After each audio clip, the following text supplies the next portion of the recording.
Hi, everybody. Thank you for tuning in. My name is George Reid, and I'm here with Oliver Smith Jeweler. And today I wanted to talk to you guys about the history of the chronograph. Every once in a while, I'll be going through the cases, and I'll see a couple of watches that remind me of a story. And this is a good one. 1969 was the first year we had an automatic chronograph. Before that, all chronographs were manual wind. So this is a representation of one of those very, very first watches. So this is a Heuer Autavia. The movement was a collaborative effort between Breitling, Tag Heuer, Jack Heuer at the time, and Hamilton. So they combined their R&D departments to come up with this. What's interesting here is they actually took the timekeeping movement and leached on a chronograph movement with a microrotor inside. So if you notice, the crown is on the opposite side of the pushers. This is because of the movement configuration and how it had to be done.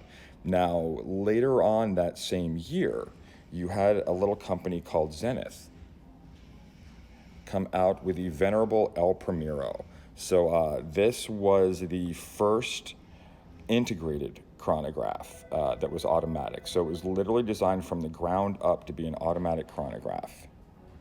The neat thing here as well that had never been done before, the watch's vibration is 36,000 VBH. So if you look right up here, you can kind of see the escapement moving there. That is actually vibrating at 36,000 vibrations per hour, which is interesting as well. Considering we look at time in 360 degrees, this allowed the chronograph to actually mark tenths of a second accuracy.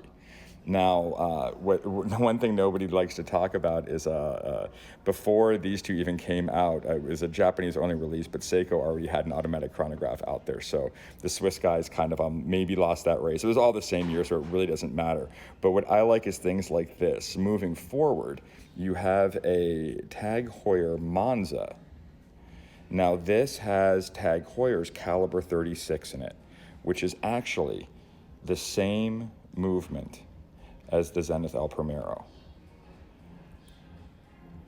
Exactly the same movement. So you fast forward 40, 50 years and you never know what's going to happen. You end up with the two competitive movements in the same watch.